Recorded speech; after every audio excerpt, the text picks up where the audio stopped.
De que forma as políticas públicas pensadas pelas esferas governamentais têm impactado na vida da comunidade negra?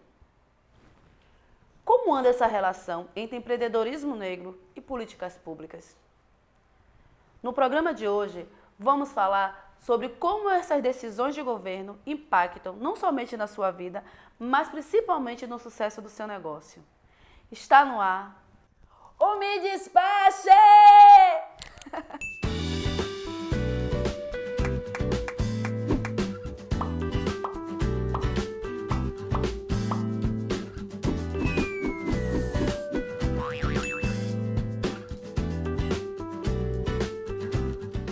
Oi pessoal, tudo bem? Ao longo da história, as políticas públicas pensadas pelo Brasil nunca contribuiu para um desenvolvimento de fato para a população negra. A escravidão, por exemplo, levou mais de 300 anos como um processo extremamente legalizado no Brasil e isso tem consequências nas nossas vidas até os dias de hoje. Hoje vamos conversar com Lucy Góes. Lucy é especialista em gestão estratégica pública pela Unicamp e coordenadora executiva de políticas de promoção de igualdade racial do estado da Bahia. Tudo bom, Lucy? Bem-vinda. Tudo bem. Só primeiro te agradecer por estar no nosso programa. A gente tem uma relação de bastante tempo acompanhando o seu trabalho, principalmente na área de desenvolvimento social, desenvolvimento econômico.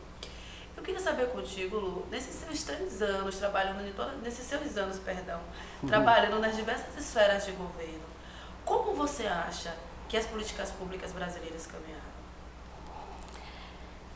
Desde 2003, respondendo às reivindicações do movimento negro, que o governo brasileiro decidiu institucionalizar a política de promoção da igualdade racial, criando uma secretaria especial para tratar sobre essas questões. A partir daí, com essa iniciativa do governo federal, estados, municípios também tiveram iniciativas de criar algum órgão correspondente. E ao longo desse tempo, o que nós percebemos é que houve um crescente, conquistas importantes aconteceram, né?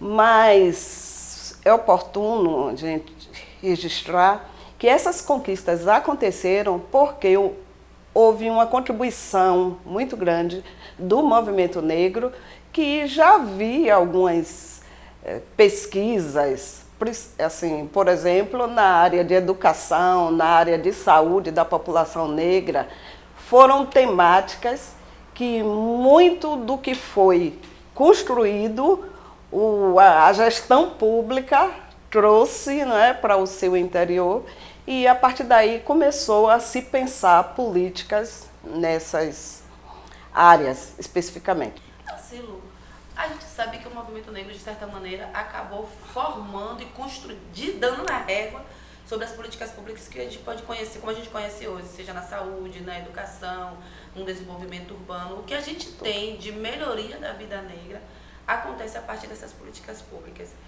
A minha pergunta para ti é, você acha que o Brasil conseguiu dar um salto nessa perspectiva de pensar políticas mais direcionadas, políticas mais qualificadas quando a gente está falando de população negra?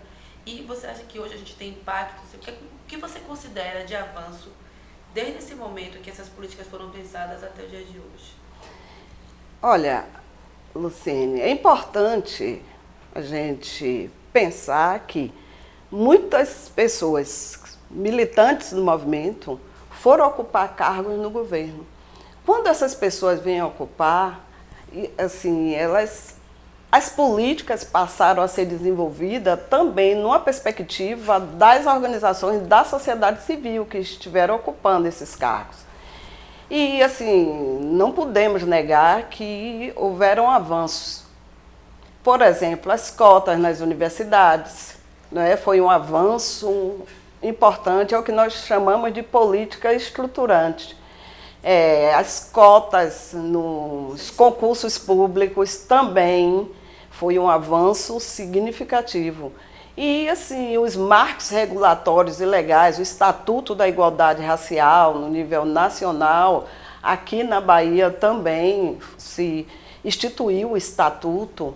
Então, nós estamos falando de políticas que são políticas estruturantes e que podem deflagrar outras ações em diversos órgãos. No caso específico do Estado da Bahia, o Estado da Bahia avançou um pouco mais. O Estado da Bahia, além de colocar 30% das vagas nos concursos públicos, ele alia o Fundo de Combate à Pobreza ao Estatuto da Igualdade Racial e 10% dos recursos destinados para esse fundo pode hoje ser utilizado pelas políticas de igualdade racial. Então, isso é um avanço muito grande. Só no ano passado, esse recurso, o recurso destinado para essa política, ficou em torno de 82 milhões. E assim, todos os órgãos da administração pública conseguiram desenvolver ações transversais e intersetoriais. Isso representa um avanço. Gente, Lucy não é minha professora, mas minha mentora em um dos projetos que eu fiz parte, chamado Pompa, que foi um dos primeiros projetos onde a gente começou a pensar desenvolvimento econômico sobre outras perspectivas, que era pensando os nossos crescimentos pessoais. Então, eu quero ir, Lu, para essa pauta que você sempre nos provocou no processo do Pompa, que é a área financeira mesmo, que é a área de gestão, de construção de alicerces.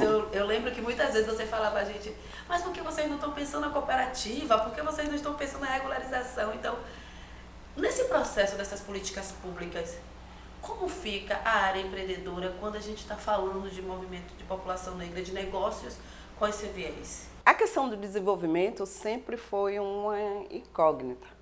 Assim, como não existia um acúmulo por parte do movimento negro, consequentemente, essa temática deixava um pouco a desejar no âmbito da gestão pública, né, da política de promoção da igualdade racial.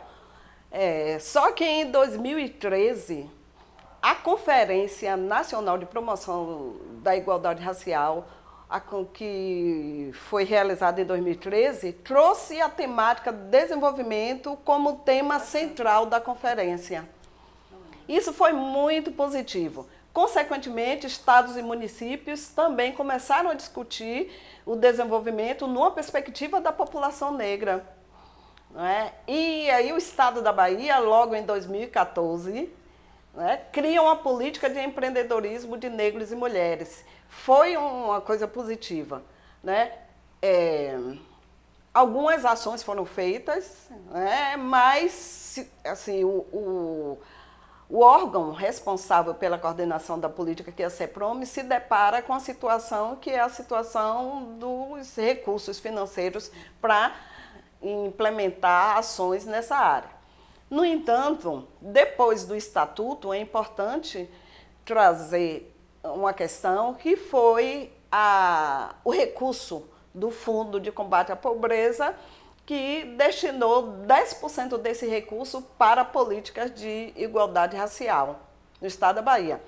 Aí, essa destinação dos recursos possibilitou que todos os órgãos da administração pública tivessem uma determinada ação voltada para essa questão. No caso do empreendedorismo, nos últimos anos, a CEPROME tem disponibilizado editais, para seleção de organizações da sociedade civil para desenvolver projetos.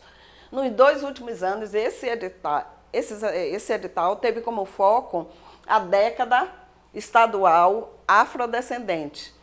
E aí é interessante porque a década trabalha com 3 eixos estruturantes: reconhecimento, justiça e desenvolvimento. O eixo desenvolvimento tem sido o eixo assim, que foi mais estimulado. Não é? Assim, existe um maior volume de recurso destinado ao eixo desenvolvimento. Não é? No ano passado, esse recurso foi utilizado, ficou em torno de R$ 1.200.000 para apoio a projetos. Esse ano passou para R$ 1.600.000 para apoio a projetos. E aí tem sido apresentados diversos projetos, principalmente na área de feiras, não é? E assim, o importante é que as instituições inovam. O recurso é para execução de uma feira. No entanto, eles trabalham o processo de formação dos empreendedores antes da realização da feira. A feira termina sendo a culminância desse processo de desenvolvimento de empreendedores. E tem sido, assim, muito legal essa experiência. Nós consideramos como uma experiência exitosa de estimular o empreendedorismo, de falar sobre a questão empreendedora, e aí nos leva a pensar que é importante sim a ação do Estado, né? É importante o desenvolvimento de políticas públicas específicas para tratar essa questão. Precisamos ainda avançar e muito, mas isso aí já é o começo. Você faz seu dinheiro circular por mãos negras? Você é um consumidor etnicamente consciente? No próximo bloco, vamos conhecer experiências de feiras e coletivos de negócios em Salvador e quem tem feito toda a diferença para os empreendedores negros. Não saia daí que o nosso intervalo é rápido e a gente volta já já.